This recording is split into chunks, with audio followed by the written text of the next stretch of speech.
તના ખાતે માડાગાસ્કરમાં હોટલની સામે યા હોટલ અંદર જે બોમ્બ ધમાકો થયો, જે અગાઉ તેના સમાચાર અપાઈ ગયા છે, એના વિશે વધુમાં લે કોતિદિયન જે કાંઈ લખે છે એ તમને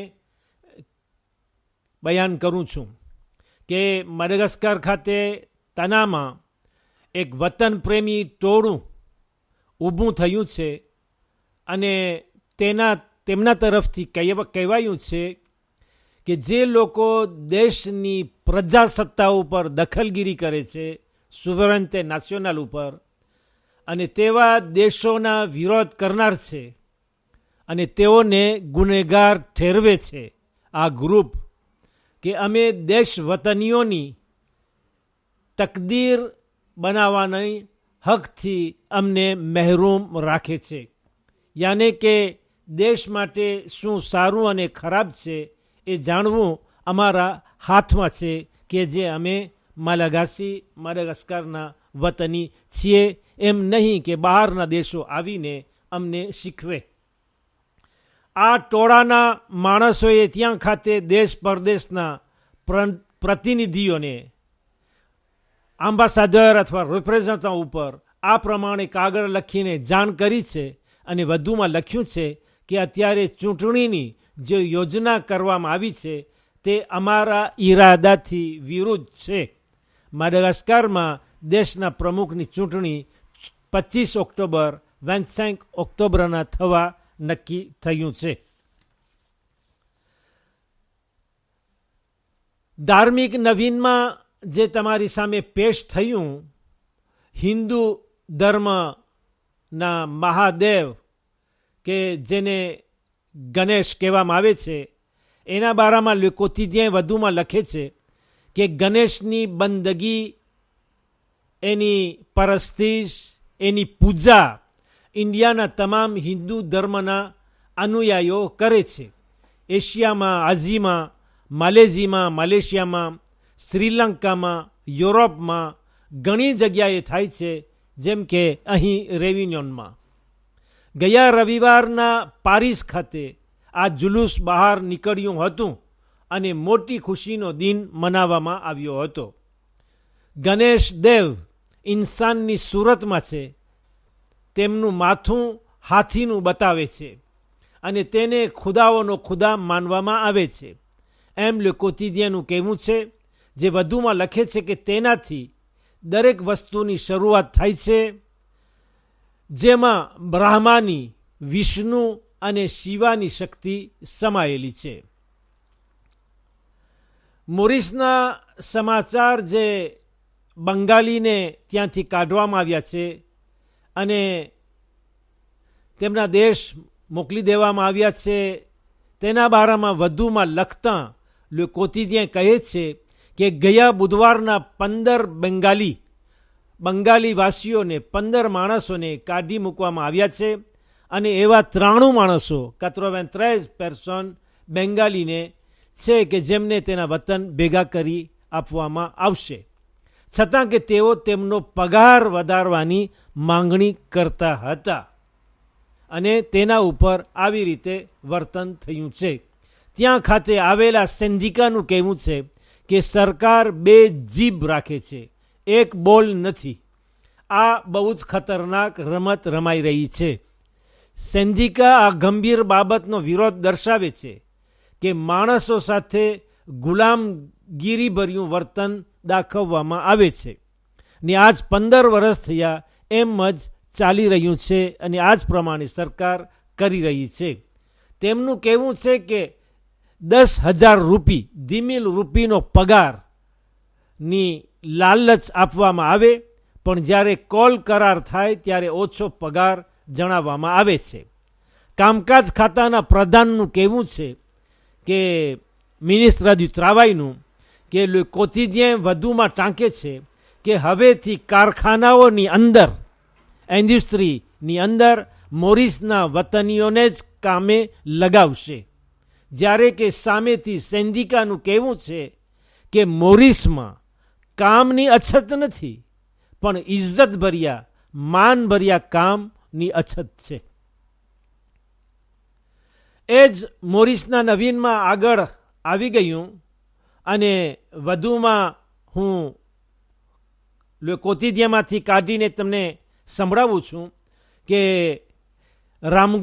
નવીન રામગુલામ સિરિયા ખાતે જે હુમલો કરવામાં આવશે તે પોતાનો વિરોધ દર્શાવ્યો છે. વધુમાં નવીન રામગુલામ સવાલ કરે છે તે પુરાવાઓની સચ્ચાઈ ઉપર અને ઈરાકની જંગ સાથે સરખામણી કરતાં કહે છે કે તે વખતે પણ અમેરિકાની સરકાર વસ્તીને સમજાવીને તેનાથી ખોટો ફાયદો ઉઠાવ્યો હતો. સાબિતીઓ પુરાવાઓ નક્કર હોવા જોઈએ કે જેમાં કોઈ શંકા ન હોય. અમેરિકા રાજ વિયેતનામ ઉપર પણ નાપાલ્મ ગાઝ છાંટ્યું હતું જ્યારે કે અમેરિકા અને વિયેતનામ વચ્ચે લડાઈ ચાલી રહી હતી. તેમ વધુમાં રામગુલામે કહ્યું હતું જ્યારે કે સિરિયા ઉપર ચડાઈ કરવાની વાત અને હુમલો કરવાની બાબત સામે આવી. અને સુષ્મિતા બનર્જીનું જે ખૂન થયું અફઘાનિસ્તાનમાં એના બારામાં વધુ કોતિદિયા ટાંકે છે કે સુષ્મિતા બનર્જીના ઘરમાં દાખલ થઈને તેને બાંધીને ઉપાડી લઈ ગયા. ઘરના તમામ લોકોને બાંધી દેવામાં આવ્યા. તેના ઉપર એટલે સુષ્મિતા ઉપર લગભગ આશરે 20 ઘા બંદૂકના જોવામાં આવ્યા. તેમના વાળ ખેંચી લેવામાં આવ્યા હતા. આ ઇન્ડિયામાં મશહૂર લેખકાની શાદી કોઈ અફઘાની સાથે થઈ હતી, જાંબાઝ ખાન. હમણાં જ તે અફઘાનિસ્તાનમાં તેની સાથે રહેવા આવી હતી અને હોસ્પિટલમાં કામ કરતી હતી એમ કોતિદિયા લખે છે. 1994ની સાલમાં તે હિંમત કરી અફઘાનિસ્તાનથી ભાગી છૂટી હતી. અંબાસાદ દોલેન્ડ ઇન્ડિયા સફીર ખાતાની મદદથી એના સહાયથી ત્યાં ભાગી છૂટી કારણ કે ત્યાં તાલિબાન સાથે જીવવું બહુ જ મુશ્કેલ થઈ ગયું હતું. હમણાં જ તે રહેવા પાછી આવી હતી અને તેની જાનની એણે કિંમત આપી. એક હિંમતભર્યો આવાજ થંભી ગયું એમ એ અફઘાનિસ્તાનના છાપાઓ જાહેર કરે છે. હવે સિરિયાના નવીન લખતા જે કોતિદિયાએ બયાન કર્યું તે હું તમારી સામે આગળ પેશ કરી ચૂક્યો છું. પણ વધુમાં જણાવવાનું કે બરાક ઓબામા અને વ્લાદિમીર પુતિન વચ્ચે અત્યારે સંબંધો બહુ જ સારા નથી. પણ તે છતાં તેમના બંનેના હાથ મિલાવવા સમયે G20ની મુલાકાત એની સભા દરમિયાનની આ વાત થઈ રહી છે કે બંનેના હાથ મિલાવવા સમયે ડિપ્લોમાટિક મંદ હાસ્ય ખુશીનો દેખાવ નજરે તરી રહ્યો હતો. બરાક ઓબામાનું કહેવું હતું કે સિરિયામાં જે રસાયણક કેમિકલ હથિયારો આર્મશિમિકનો ઉપયોગ થયો છે તે ફક્ત એક કરુણ ઘટના નથી પણ આંતરરાષ્ટ્રીય કાયદા કાનૂનનો ભંગ છે કે જેનો ઉકેલ લાવવો જોઈએ. ચાઇના અને રશિયા સિરિયાને ટેકો આપી રહ્યા છે. ચાઇનાએ કહ્યું હતું કે સિયાસી ઉકેલ સોલ્યુશન પોલિટિક સિવાય બીજો કોઈ માર્ગ નથી. જ્યારે 9 સપ્ટેમ્બરના અમેરિકા ખાતે કોંગ્રેસ મળશે 9 સપ્ટેમ્બરના ત્યારે જ વલીદ મુઅલ્લિમ સિરિયાના વિદેશ પ્રધાન મિનિસ્ત્ર des Affaires étrangères રશિયાની મુલાકાતે જશે. ONU યુનો તેમજ વાતિકાન પાપનું દેશ શાંતિ અને અમાનનો પૈગામ આપે છે.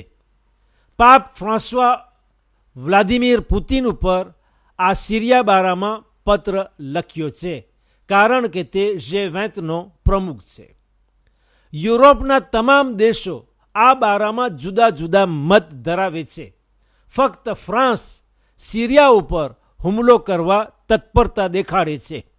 જર્મન આ સિરિયાના આક્રમણમાં બિલકુલ ભાગ નહીં લે એમ એન્જેલા મેર્કેલ ચાન્સેલિયર આલ્માંડે જાહેર કર્યું હતું. પાજ 50 ઉપર એટલે 50 નંબરના પાના ઉપર તમે આવો. અગર પાનાઓ ફેરવીને તે વાંચો તો લે કોતિદિયાનો લેખ તમને મળશે કે જે દિવસે પાપ ફ્રાન્સવા G20ને જે 20 ઉપર આ પત્ર લખ્યો હતો તે જ દિવસે તેમનો મિનિસ્ટર des affaires étrangères વિદેશ પ્રધાન આશરે 71 એમ્બાસાડરને ભેગા કર્યા હતા અને મોઢેથી મૌખિક જાણ કરી હતી કે વાતિકન સિરિયા ઉપર ચડાઈ કરવાનો વિરોધ દાખવે છે. વધુમાં તેણે કહ્યું હતું કે આવી આંધળી દુશ્મનીને ખત્મ કરવી જોઈએ અને વાતિકન ઇન્સાનિયતની રૂએ હ્યુમાનિટેર મદદ કરવા તૈયાર છે. મઝહબી દરેક ભેદભાવ વિના પાપ ફ્રાન્સવા એમ જાહેર કર્યું હોય એવી રીતે તેનો મિનિસ્ટર des affaires étrangères બહાર પાડ્યું હતું. પાપ ફ્રાન્સવા પોતે રોમ ખાતે પ્લાસ સેન્ટ પિયરમાં 4 કલાક પરસ્તિશ બંદગીમાં વિતાવશે. જેવી રીતે કે તેણે બધા ક્રિશ્ચિયનો, બીજા મઝહબવાળાઓ અને લા મઝહબીઓ પાસે માંગણી કરી છે કે શનિવારનો દિવસ 7 સપ્ટેમ્બર અપવાસ અને ઇબાદતની અંદરમાં વિતાવે. સિરિયા ખાતેની હાલત લખતા લે કોતિદિયન કહે છે કે ઘણા એમ સમજે છે કે દમાસ્કસ શામ કદી પડશે નહીં. એટલે સિરિયાની અંદર વસ્તીની અંકેત કરતા એના ઇન્ટરવ્યૂ લેતા એ લોકોની આશા છે કે દમસ્કસ કદી નાબૂદ થશે નહીં. બીજાઓ કહે છે કે જે થવાનું હશે તે થશે અને તે થઈ રહેશે. જ્યારે કે અમુક ડરના લીધે ગામ છોડીને ચાલ્યા ગયા છે. સરકાર અને સરકારી છાપાઓ લખે છે કે અત્યારે આપણને 2 જાતના ફ્રાન્સ, 2 મોઢાવાળું ફ્રાન્સ જોવામાં આવે છે. એક જેનેરાલ દ ગોલનું ફ્રાન્સ અને બીજું આજનું ફ્રાન્સ કે જેને અમેરિકા ગુલામ સમજી રહ્યો છે. લબનાન લિબાની અંદર જે વસ્તી છે તેમાં 20% વસ્તી સિરિયાથી ભાગીને આવી છે. જ્યાં 716,000 7,16,000 સિરિયન વસ્તી વસે છે. ઘણા લોકો ઇજિપ્ત, મિસ્ર તરફ, ઇરાક તરફ, જોર્દાની તરફ અથવા તુર્કી તરફ ભાગી ગયા હોવાના સમાચાર છે. ઇજિપ્તના નવીનમાં page 51 ઉપર 51 નંબરના પેજ ઉપર તમે આવો તો લે કોતિદિયન જણાવે છે કે ગઈકાલ ત્યાંના મિનિસ્ટર de l'intérieur ઇબ્રાહિમ એક બોમ્બ ધમાકામાંથી બચી ગયો છે. જ્યારે કે 4 ગાડીઓ, મોટરો બરબાદ થઈ ગઈ અને ઘણા તેમના ચોકીદારો જખમી થયા છે. ફ્રાન્સના નવીનમાં જીર જોર્નાલ de Lille page 51 નંબરના પેજ ઉપર હમણાં કોતિદિયનનું પાજ હતો 51, હવે એ જ નંબરનું પેજ જીરનું છે કે જેના ઉપર ક્રિમિનાલિટી, અપરાધી માહોલ કે જે માર્સાઈ શહેરમાં ખરાબ કરી રહ્યું છે તેના વિશે લખતા કહે છે કે આ વર્ષે હમણાં સુધી 15 માણસોનું ખૂન આવી રીતે થયું છે. ઉપરાંત ઘણા આક્રમણો અને વેશી વર્તનો થતા રહે છે. લે કોતિદિયન, હવે આખીરમાં તમને આ નવીન આપી અને તમારાથી હું જુદો થઈશ. લે કોતિદિયન ફ્રાન્સમાં ગરીબી વિશે છેલ્લા પાનામાં લખે છે કે સેકુર પોપ્યુલર ફ્રાન્સે માટે જે અંકેત થઈ તેનાથી માલુમ પડે છે કે વધારે ભાગે ઓરત જાતિ અને ખાસ કરી તેવી ઓરતો, તેવી માતાઓ કે જે એકલી વસ્તી હોય તે આ ગરીબીના શિકાર થઈ રહ્યા છે. તેઓને નાણાકીય તકલીફ હોય છે. બસ અહીં ખત્મ કરતા તમારાથી હું રૂખસત થાઉં છું. ઇન્શાઅલ્લાહ આપણે સોમવારના મળશું. ત્યાં સુધી ખુદા હાફિઝ અને વાલૈકુમ સલામ વરહમતુલ્લાહી વબરકાતુહ.